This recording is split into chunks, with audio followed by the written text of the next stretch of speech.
Behind the Shades.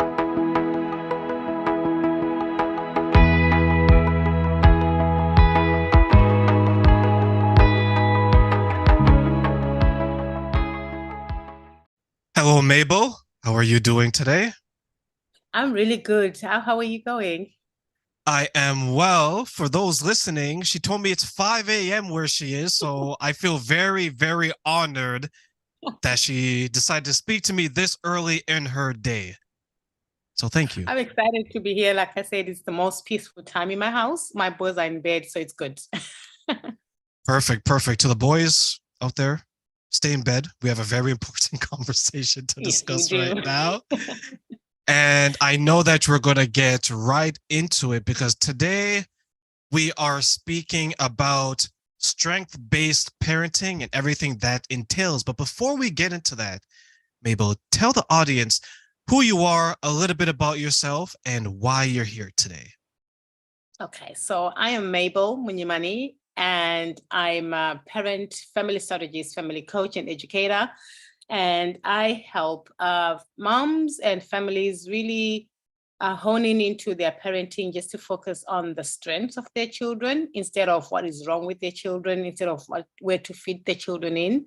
And I'm here just to have this conversation with Terrain and yeah, just talk about how strength-based parenting has helped me.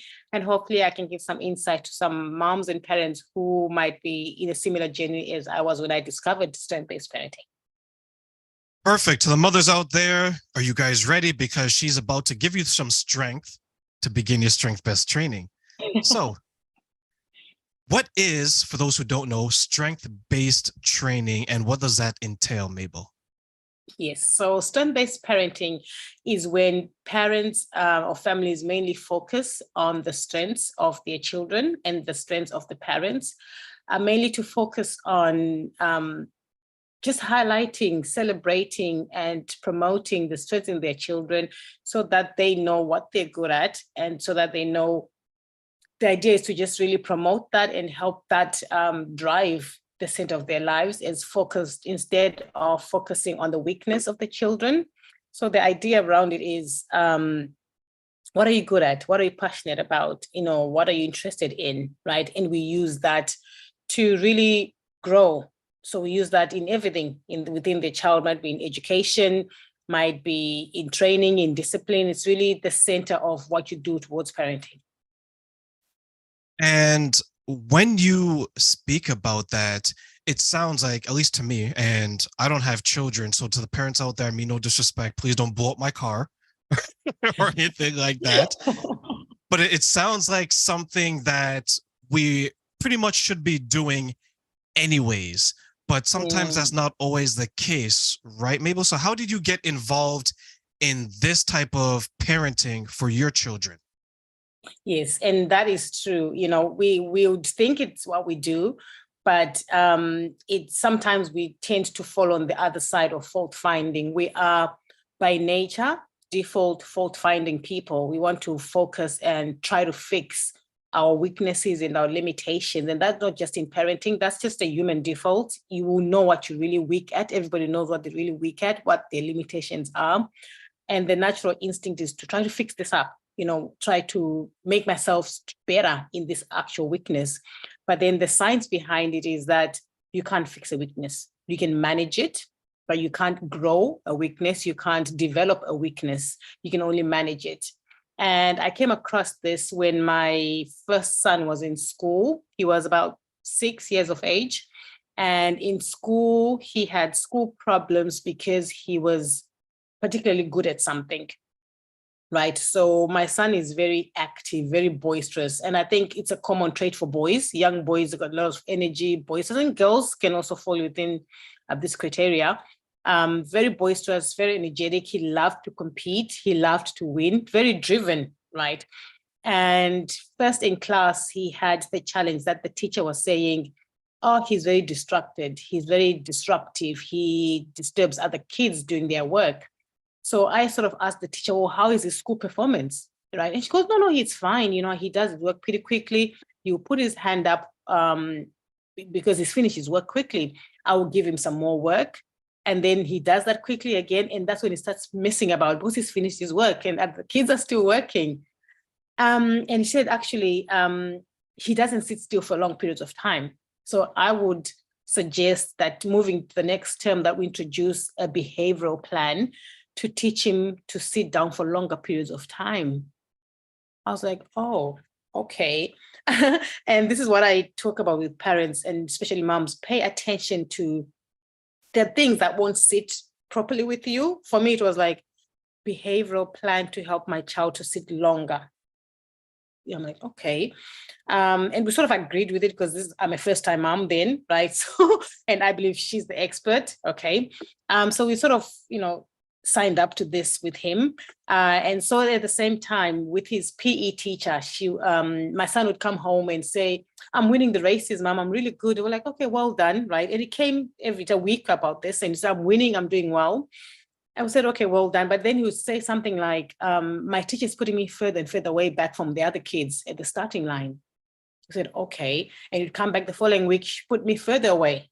I was like, oh, okay. So me and my husband love sports. We're crazy sports fanatics. We watch Olympics, we watch anything. My husband watches anything sports.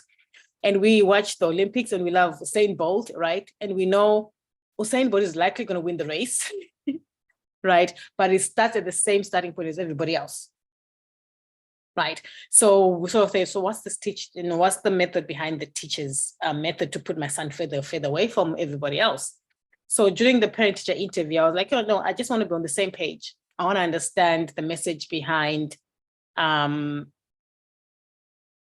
what you're promoting with my son when you keep putting him further and further way back. And she said, because my son wins a lot, so he's starting to make the other kids feel bad. And I want him to start working for his wins harder because he's winning too easily. Right. And this did not make sense because why should he have to win hard? Why should he have to work harder to make his win? Right. And if you're discouraging my son at the expense of other kids, because she said he's winning too much, he's starting to make the other kids feel bad. So now she's discouraging my child at the expense of other children, right? But during Friday assemblies and other occasions in the school, we celebrate good maths performance, English performance, good handwriting, whatever. Maybe this is his thing, right? He should be celebrated because he's doing well. And she said, oh no, I think actually what we need to do is tone his competitiveness down. It's a bit too much. And that thing again, in me, was like, tone him down. I had nothing to do with his personality. I had nothing to do with his drive and his thing to win. How do I even do that? It doesn't make sense to tone him down. And it was then at that time that I started having questions, because if I go back to my own childhood, I was very good in sports. I love to win. I love to run. I was really good at running. And I remember my mom one day, and so I've got two circles that run, right? So my middle son started doing the same thing, right? He would come home and say, Mom, I'm winning. Mom, I'm winning. And we're like, okay, all right, so that's fine. And the sports day, his little sports day, so he was like 4 or 5. So his sports day, he came to me and he goes, Mom, watch me, right? So he went and started his running thing, right? So I'll pause that story and I'll introduce it to my own childhood, right? I won everything. I think I was about 11, 12 at school. I won everything, hurdles, running, 100 meters, 200 meters, everything. Literally, I came home with a whole lot of trophies. My sister had to help me carry my trophies back home. And I don't remember why my mom wasn't there that time. So I came home and my mom was in the kitchen with my whole trophies. And I was like, yay, Mom, look, I did it, right? So my son on his sports day, when he said, Mom, watch me, right? So he started his race. He finished his race a whole lot, maybe thought like a minute before everybody else. He did a ridiculous gap, but he did it with so much ease. He was smiling. He was happy. You could, when someone is in the element, you could see it. And everybody, all the parents were looking at us like, wow, right? So he finished his race, he won, and he came back and said, Mom, I told you. And at that moment, I remembered when I came home with my trophies. And I said, Mom, look what I've done, right? And she goes, yeah, but have you finished your studies? So at that moment, I knew it was a defining moment for me because I really felt crushed when my mom said that. She goes, that's important, but yes, you need to go back to your studies. That time with my son, I knew that was a defining moment. I had a choice, either to play down what he was really good at, what he loved, what excited him, because he'd been talking about this race for weeks, or I could crush that like my mom did. That's what I decided. I have to do something different. This is what my children are like. This is what my boys are into. They're sporty, they're athletic, they love it. I am going to nurture this. And I don't know where it's going to take me, but I'm just going to focus on this. I'm just going to celebrate it. I'm going to promote it. And I'm going to put them in environments that celebrate this. And let's see what happens. And that's how strength-based parenting came from. So I started studying a bit more about it. So there's Gardner, the professor who's done a lot of studies around this. There's a lot of studies around. So I needed to know what I need to do different for my children, because I did know what to do before. All I knew, I needed to celebrate, nurture, and highlight all these positive traits about them. That's the beautiful thing about children and your own experiences, but overall, that's a beautiful thing about life, is that if you pay enough attention to life, it will put you in a situation that is very similar to one that you had previously or one that you had in your childhood. For example, when you came home and you were winning and you brought home all these trophies and you're very proud, your mother or your parents, in either case, had a choice. They could have gone one way or the other. They went the other way, which may have been more beneficial to them because they want to make sure that you're focused on your studies. But what you wanted at that moment in time is that you wanted someone to focus on your winning ability, and you're so proud in that moment. And maybe your mother was in a similar situation when she was a kid, and then her mother, your grandmother, did the same thing. So it's learned behavior. But you, right, on the other hand, was able to say, hey, I remember what I felt like. Although studies are important, knowledge is important, I wanted to have someone, my mother, acknowledge me in that moment. And I went through something similar as an adult, where I used to give a lot of speeches at work. And what I would do, Mabel, is I would try to get to know my employees and the people around me very well. So anytime they accomplish something, I would say, and I'll use you as an example, Mabel, you did an amazing job today raising your children, because I remember a time where you were your child's age and you wanted your mother to say, great job, and you didn't get that. But today, this is me taking opportunity to tell you as an adult, great job, Mabel. And I used to do that with my employees. And then somewhere along the line, someone started to feel very similar to the children in the class of your son. They started to feel like they weren't good enough because they weren't, quote unquote, winning or able to compete when it came to those things. So similar to the teacher now, one of the bosses came in and said, hey, you need to stop doing that because it's making other people feel bad.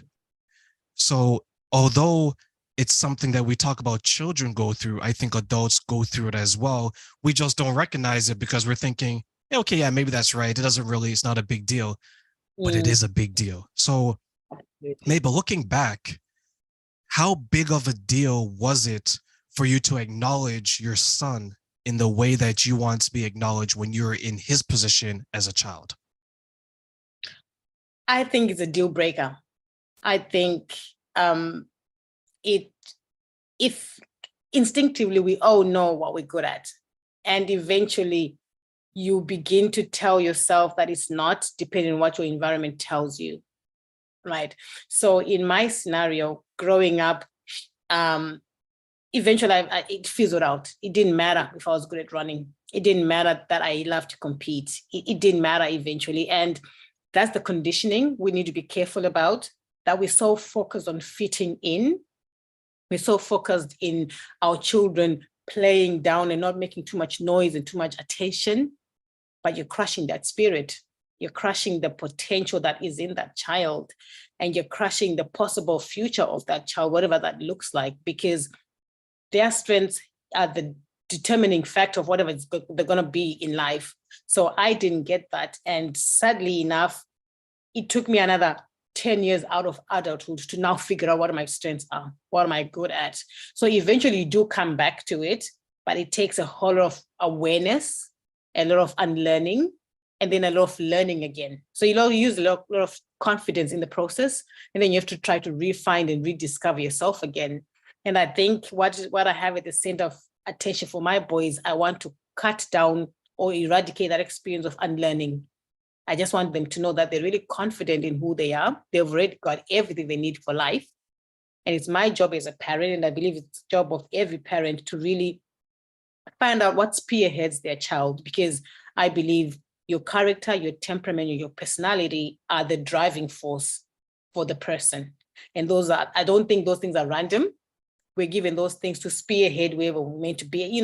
People say the child is very driven, a child is very strong-willed. We've got names, we've got these labels for our children, but it's just their thing that drives them to wherever they're meant to be. And I think if it's crushed down, then we're wasting time trying to figure ourselves out as adults. It takes us longer to find our spaces, to find our geniuses, and to really market and leverage that whatever you're going to be in life. So I think we need to cut all that out, stop trying to fit in, because that skill, whatever they have, is where their genius zone is. It's where they are meant to function, but we're crushing that too early before our child even knows what it is. And that's the problem. We label kids even when they don't need those labels. It's just something that we need to nurture and develop. And I think that's the center of everything. I believe, Mabel, you raised a good point when you mentioned that there's these labels that we place on children. They're ambitious, they're determined, they're competitive, they're these things that usually are reserved for adults, right? Usually you say an adult is driven, adult is determined. And one thing that you mentioned that's so beautifully said is that you don't want to crush the dreams of your children, because you highlighted that after the feedback that you're getting wasn't what you expected, it no longer mattered if you won the race, no longer mattered if you performed well. When you look at your children now, how much does it matter to you that they're winning these races, they're coming to you with these victories, and they're sharing their best moments of their childhood with you? Oh, it's such a big deal to me. I think it's, I don't know if the word matters, but I think it becomes the highlight of a parent, just to know that you are celebrating them. And I think sometimes we want to control the child's future too much because we think we know where they're going to end up. But I want to tell every parent that you don't know. And nobody knows their end destination. But right now you've got this little beautiful soul that just needs to be nurtured, that needs to be celebrated, and that needs to be loved. And when I work with a lot of parents, it's kids say, my mom doesn't love me. And that simply means they're not paying attention to the things I like. So we need to be careful, the language, the words that we use, because what we're calling love to the recipient is not love. To the recipient, if they're driven by competitiveness and you're ruling that out, then for them it's not love. For them it's not being paid attention to. It comes paying attention to how a person receives love and how they receive appreciation. So if you're not noting what I'm good at, then why am I here?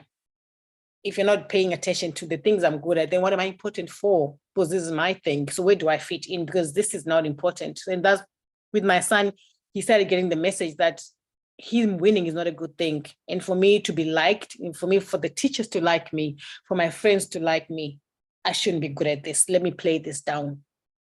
Right. And that's where the unlearning and learning comes, that we tend to fit in and lose ourselves in fitting in. And that's not the way things are. We find out in nature, in business, that for you to be successful in business, I need to be driven, right? No one's going to give anything to me. I need to be driven within my own self. I need to know who I am. I need to know, what do we call it? Point of difference in a business, right? I need to know what is my difference with me and another business. So in life and in business and in adulthood, now we want to differentiate this. But what if we start promoting it right at the beginning and teach that to our children, that they have a point of difference? They have a strength. They have a drive. They have a niche, right? We've got all these things in business. Your child can be niched right at the beginning. They're athletic. They are a speaker. They are an artist. Those are niches. Those are all business things that we use in adult life. But what if they start really focusing it at the beginning? There's never a time that's too early to really focus on what you're good at, because at the end goal, that's what we do in life. That's what we do in work. That's what we do in business. When I apply for a job, I'm not the only candidate.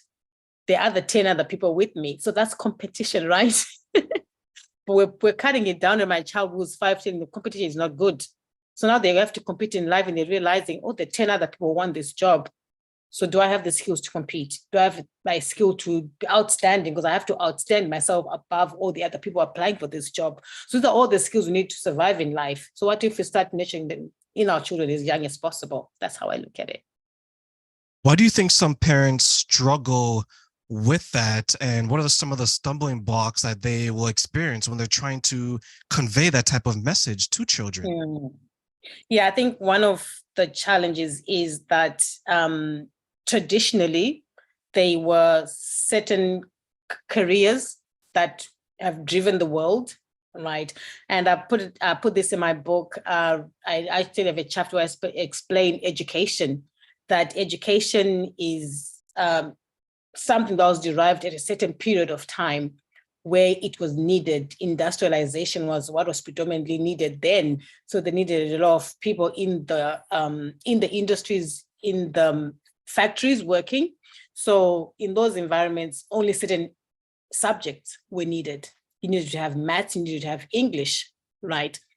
All the other subjects, arts and music and creativity, were not needed in the factory, so they were never promoted. Fast track 2023, right? We've got internet, we've got creatives, we've got music, we've got everything that can fast track everybody else, right? So math and English is not the only driving force anymore, right? I was told in order for you to succeed, you need education, right? And education means the 9 subjects: geography, history, math, science, whatever, right? But in this era where we live in now, that's not all that I need. I need a whole lot more. I need creativity. I need innovation, right? So I think a lot of parents struggle with that because we grew up in an era that sometimes some of the skills are not applicable anymore, or they're not as important anymore. I don't just need maths and English to survive. I need a whole lot of other things. And some of the careers were not recognized then. They were not important. You know how you want status, right? In our generation, certain statuses were promoted. Doctors, medicine, lawyers, accountants, engineering. For me, you had to have these careers. The fourth one was failure. So if I'm not in medicine, if I'm not an engineer, if I'm not a lawyer, if I'm not an accountant, I'm not successful, right? Stuff like athletes, making a career of sports was not encouraged in my career, was not. I remember in my particular family, we used to make fun out of athletes. Like, they make a living out of running. They make a living out of playing soccer. Yes, they do. Yes, you can have a career, right, in those things. So part of it is ignorance. Some of it is just lack of information. And some of it is you staying in this frame of mind that it's not guaranteed job, right? If you go into the education, you go into high school, university, it's a guaranteed pathway. It's a path that everybody knows it's safe. But then if you go into the creatives, if you go into the innovative, it's not as safe, it's not guaranteed. So my child might not succeed. So I'd rather go to this safe pathway, this guaranteed pathway that more people go into.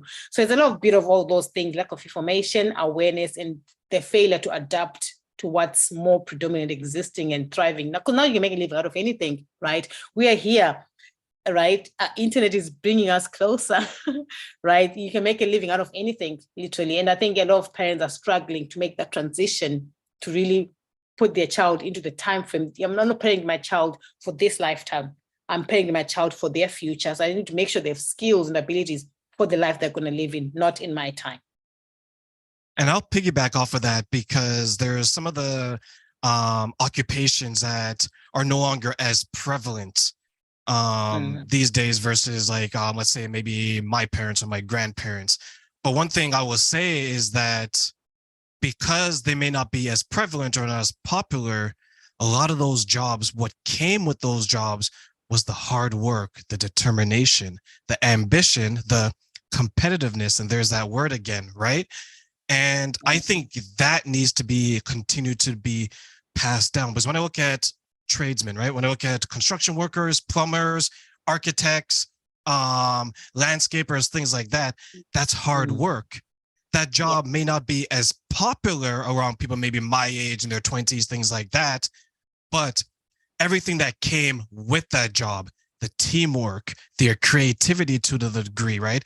The hard work, that needs to be continued to be passed down. Is there something when you're dealing with your clients that they're taking from maybe their childhood and they're passing it on to their children because they know it's going to help them in a very positive manner? I like what you mentioned, hard work, right? I think that's a big deal. A lot of parents say, but that's not hard. That's what am I? It needs to be hard for you to make a living. You need to have been sweating. And I think that's, again, being able to be innovative and to keep up with what's happening now. Hard work looks a whole lot different right now, right? What if we worked smarter instead of hard, right? And I think strength-based living is a smarter way to live, right? If hard work and sweating is what you do, then no, there's no shame in that, right? I respect tradesmen because I believe they're very creative in their own space. And I respect every trade because intelligence is vast, right? Podcasters have a whole lot of level of intelligence and putting things together. Chefs, right? When you look at some of these dishes they put on the plate, you don't want to eat it because it looks so pretty, right? That's creative, that's intelligence, right? An athlete on the court, right? The trajectory of putting a ball consistently at, defining speeds, angles, and making that the boy, because my boys play tennis, right? That requires intelligence. That's maths at a different level, right? Learning to serve and make the ball, basketballers, golfers, that whole trajectory thing of getting the ball to a certain level, to dimension for it, that's intelligence. And not everybody can do everything, right? So I think the center of it all is just recognizing that everybody is intelligent, but it shows up different. And that's the beauty of life, that we all have all these varied gifts that we need to be able to celebrate and present it, in the way that you want to, and that's okay. And I think that's hard in its own sense, but then we define what does hard look like, and what is sweat and what is hard work. But for a tradesman who is all building all these things and putting all things together, that's beautiful in its own sense. But it's equally as beautiful as a painter with a paintbrush, right? Doing whatever they do on the canvas, on paper, right? Equally as beautiful as the dancer, right? Putting all these amazing angles, and they do these extreme things on their bodies, right? So I think just being respectful and not judging that this is hard work, this is good work, this is pricey, this is more valuable, whatever it is, because everybody's got their space, and I think everybody should be celebrated that way. I will absolutely agree. And I will say that everyone can bring something to that type of table, especially through their job, because a lot of the jobs that we will engage in is like an expression of ourselves, right? Like I do this because I enjoy having conversations with people and I enjoy hearing the stories and helping people to heal. And that goes back to my previous story, how when I used to connect and give these speeches to these people, it all plays a factor. And when you're helping parents navigate how to raise their children, how to identify what needs to be acknowledged and how to acknowledge that, how much of yourself do you see in each parent that you are helping? Oh, I see myself in all parents. I see, yeah, because at the beginning, they're coming with, I'm not sure, I don't know, am I doing something wrong with my child? Am I killing my child, or am I not listening to the experts? That takes me back to the beginning where I was looking for information. Is there something wrong with my child? Do I need to tone my child down? Do I need to teach my child to sit long periods of time? It's it's in that middle where I'm questioning my sanity, my intuition, and then at the same time, I'm questioning the experts. So every parent, when they come, they're already there. I know they're already questioning themselves. They're questioning their environment, be it the other teachers or other family members who are saying your child is this, your child is this, your child has got too much energy, your child is boisterous, your child is too loud, your child doesn't stop, right? So whatever their environment is telling, they're already there at that stage where they're questioning things and questioning their own ability to now continue to parent their child. Is like, okay, how do I do this now? So I understand that beginning stage, but I also help them to journey on to understand that, you know what, there's nothing wrong with your child. Your child is perfectly fine. And at the same time, you're the perfect parent for your child. I believe nothing is random. You've been given this child because you're the best parent for the child. And the child has been given to you because you're the best parent, right, for the child. But now how do we move on? So now then it's about equipping the parent first. And this is a funny thing, when parents come and start working with me, they go, I came for the child, but actually you've made me find myself. You've made me identify who I am and what strengths I have. And I think for me, that's one of my key strategies. I empower the parent to identify their own strengths, because when you know who you are, what strengths you have, then now you use your strengths to help your child identify their strengths and then teach them how to leverage it. So it's a win-win.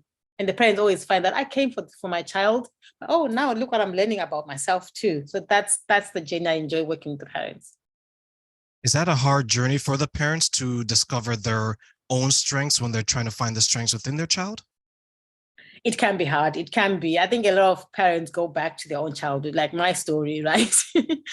Like you mentioned at the beginning, there's always something for you, something that you always go back to and go, oh my gosh, this happened to me. In whatever timeline, might be right at the beginning when you're very young, maybe in your teenagehood, where you try to fit in with the schooling, with your friends, peer pressure, and you realize, oh, I lost myself there. So whatever timeline within that person, they find a place where they go, I was like this, or this is where the conditioning or the adaptation, or where I lost myself.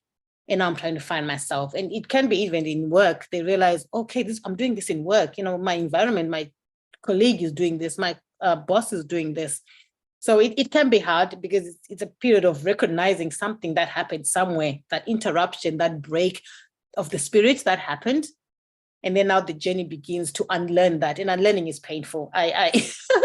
Unlearning is painful. You realize, okay, I don't need this. I've been running around with this paradigm that's not serving me. I've been telling myself, this is intelligent, this is not intelligent. But now my child, for me, like my environment told me that athletes are not intelligent. They do this because they are struggling in school. But then now with my own kids, I'm like, they're not struggling in school, but then they're good in sports. So, okay, so athletes are intelligent. So now I'm playing around with my own thinking and my own upbringing, right?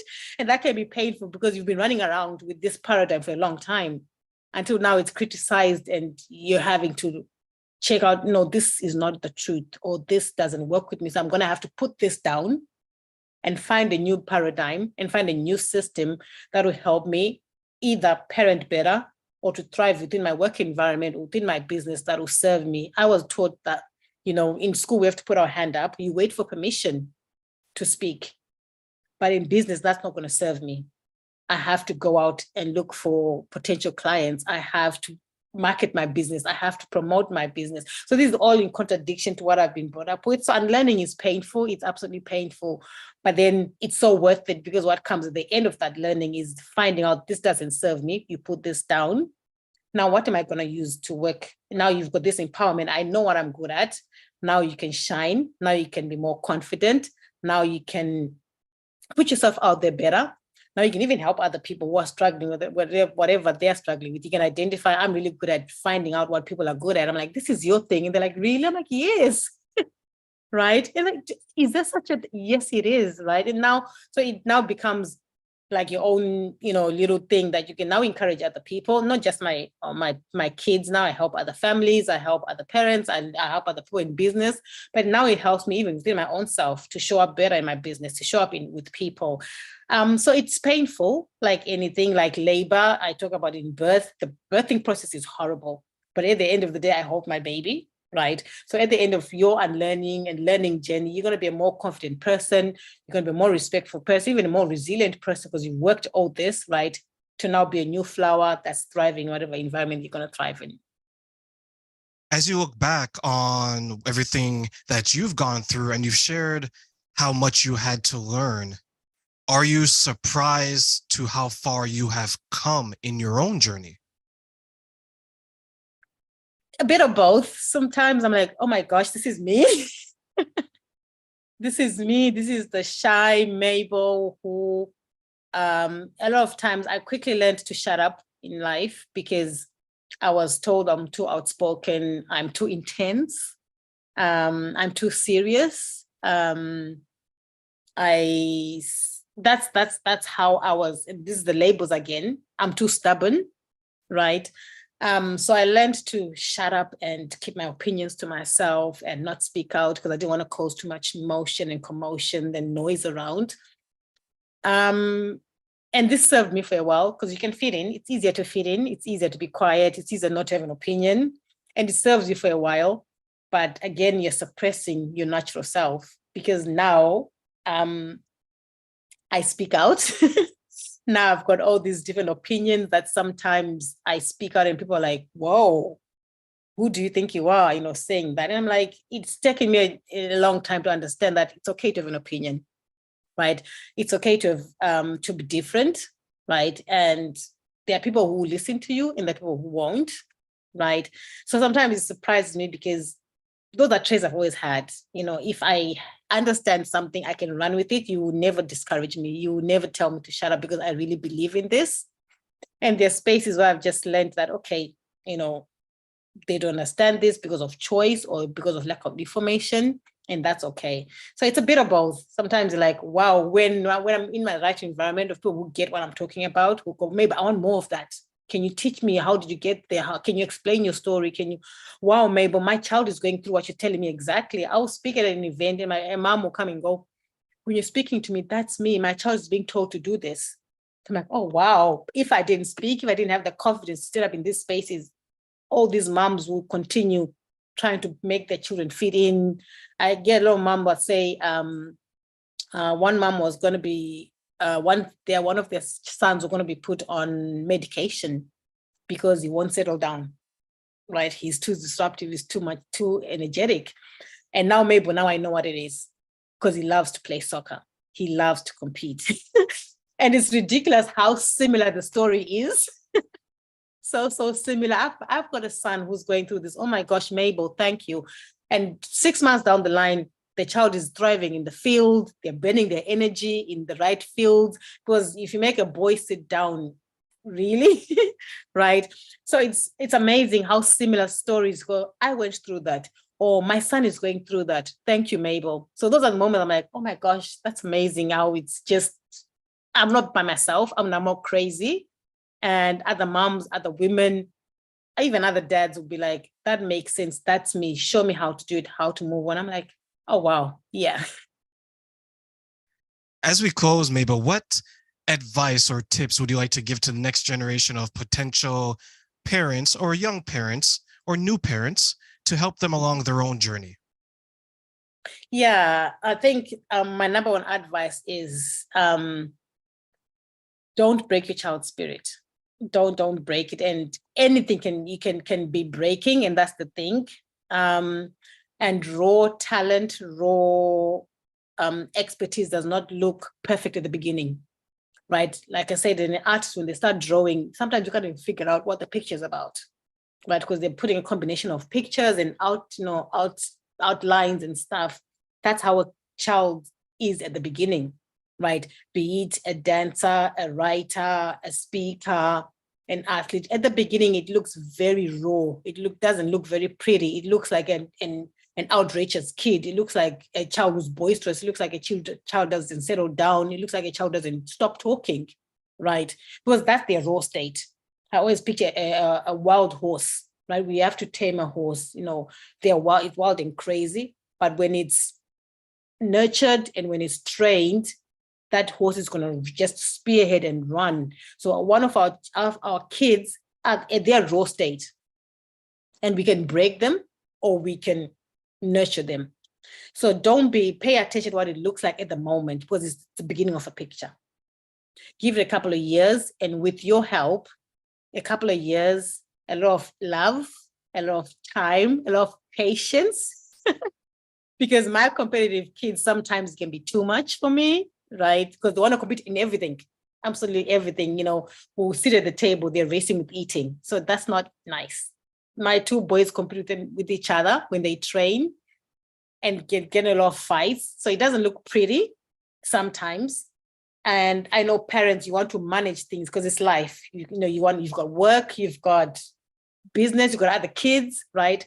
So you're going to require a lot of patience, a lot of love, a lot of discipline within yourself, and even teaching the child to understand their talent. That takes a whole lot of stuff because they don't understand it, right? So my child being called boisterous, I needed to teach him, okay, this is what it looks like, and you need maybe not compete everywhere. There are places where they have to not compete. You've got the right environment for competitions. Just teaching your child and to discipline them and to give them that awareness, and be patient with yourself that you're learning. Because each day, if I always tell my boys, this for me and you, it's a new day for all of us. We're both learning. So give me that grace and give yourself that grace. That's what I tell parents. We don't need to control everything. We don't need to manage everything. Let's just enjoy the moment. It's a flower that's growing, right? Let's see where it leads us. And that requires a lot of patience, a lot of love, a lot of nurturing. And that's what I tell parents, that you're going to be okay, but you don't have to know the end game. Just focus on what you have, and let's see what goes on at the end.